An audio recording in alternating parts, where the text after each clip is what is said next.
Nah sekarang bagian yang terakhir yaitu yang positif.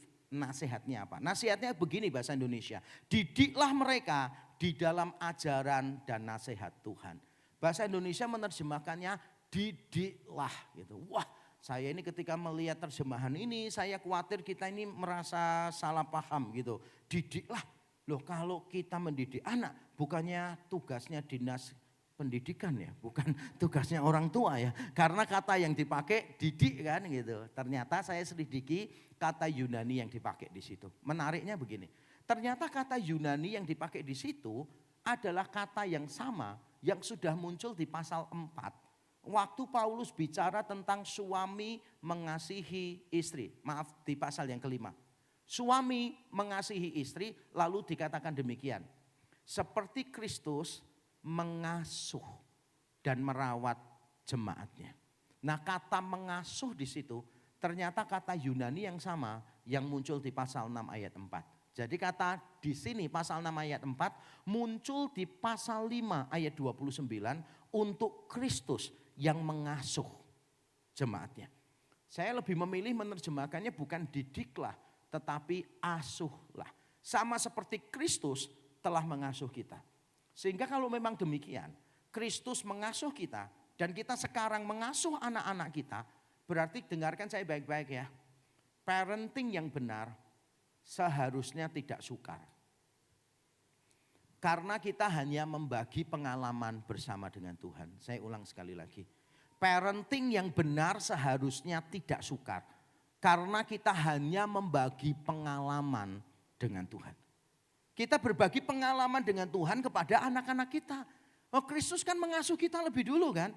Jadi kita tahu bagaimana cara mengasuh. Karena kita pernah diasuh oleh Kristus. Dan itu yang seharusnya kita lakukan. Tapi berapa banyak di antara kita tidak memperlakukan anak-anak kita seperti Kristus memperlakukan mereka.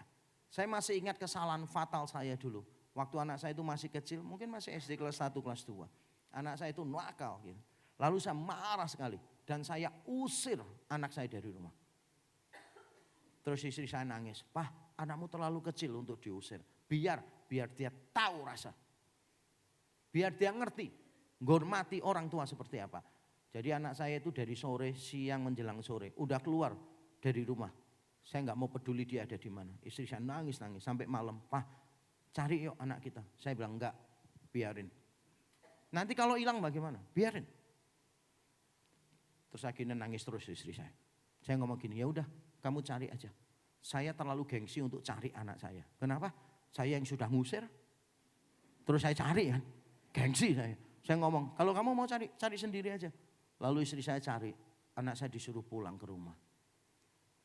Bertahun-tahun kemudian saya baru menyadari bahwa itu perbuatan yang paling keliru yang pernah saya lakukan. Karena apa? Karena bukan begitu cara Kristus memperlakukan saya. Ketika saya berdosa dan memberontak terus kepada Kristus, yang dilakukan Kristus itu bukan mengusir saya dan meninggalkan saya. Tapi Lukas 19 mengatakan, sebab anak manusia datang untuk mencari dan menyelamatkan yang hilang. Kristus mencari kok, bukan menunggu untuk ditemukan. Saya bersyukur ada ayat Lukas 19 ayat 10. Bayangkan seandainya ayat itu bunyinya begini. Sebab anak manusia datang untuk ditemukan. Enggak ada yang bisa menemukan dia. Sebab anak manusia datang untuk bermain petak umpet dengan manusia berdosa. Kita enggak mungkin bisa menemukan dia loh. Bersyukur ya. Sebab anak manusia datang untuk menyelamatkan orang yang hilang. Nah kalau Kristus memperlakukan kita seperti itu, masa kita enggak mau memperlakukan anak-anak kita? Padahal kan Kristus mengasuh kita, kata kerja yang sama, kita mengasuh anak-anak kita. Nah mengasuhnya seperti apa dikatakan? Mengasuh itu di dalam ajaran dan nasihat Tuhan. Di dalam Tuhan. Kita seringkali memberikan ajaran kepada anak kita, saya percaya. Saya percaya kita memberikan nasihat kepada anak kita, enggak perlu diperintahkan. Tapi yang kita tidak lakukan mungkin adalah di dalam Tuhan. Apakah perintah-perintah kita, nasihat-nasihat kita di dalam Tuhan atau enggak? Maksudnya, apakah kita mengaitkan perintah kita, nasihat kita dengan Tuhan Yesus enggak? Dengan kematiannya, dengan kebangkitannya. Saya kasih contoh aja lah supaya kita paham. Kalau ada anak kita, misalnya cewek, makan terus, badannya gemuk. Sudah mulai remaja. Kita ingin dia supaya jaga badan. Nasihat kita apa? Coba. Biasanya yang pernah dengar aja, yang pernah kita ucapkan apa? Ya, nih jangan makan banyak, nanti kamu gembrot. Kalau gembrot nanti, ayo, bener kan? Tidak ada laki-laki yang mau sama kamu. Sadar nggak sih betapa salahnya itu?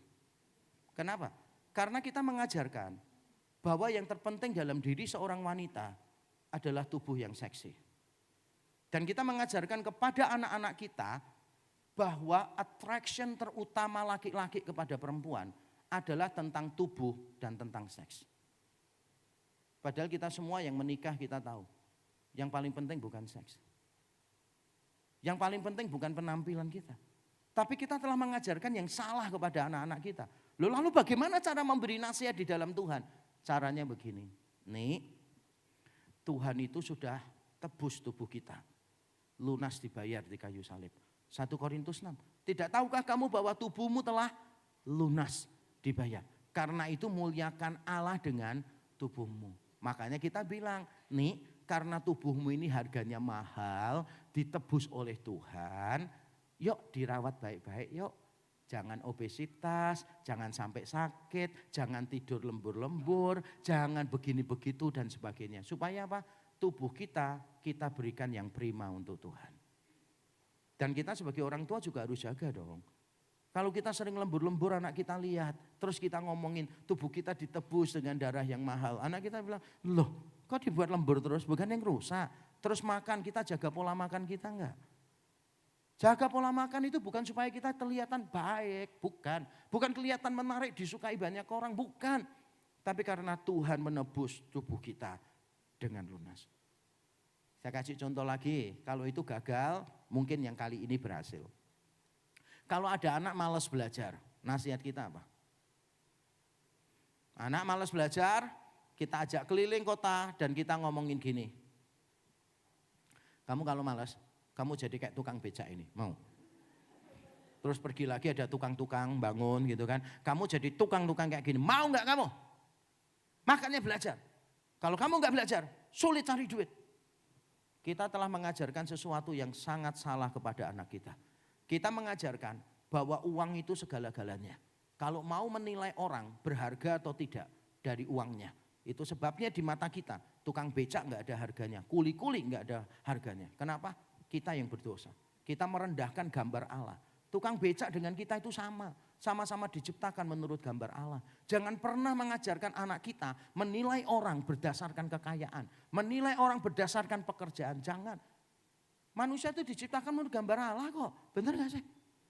Tapi kita seringkali mengajarkan kepada anak kita segala sesuatu itu duit. Segala sesuatu itu duit. Saya mengajarkan kepada anak saya menghargai orang lain. Dulu pada waktu kami masih punya asisten rumah tangga. Anak saya kalau ngomong, Mbak ambilkan ini. Saya tegur, gak boleh. Harus bilang, Mbak bisa minta tolong ambilkan ini. Kita ini bersyukur ada Mbak yang bantu kita. Dia bagian dari keluarga kita. Makan aja bersama dengan kami semua. Kalau di restoran saya ngomongin, Mbak pesan makan yang kamu belum pernah makan. Paham ya maksudnya?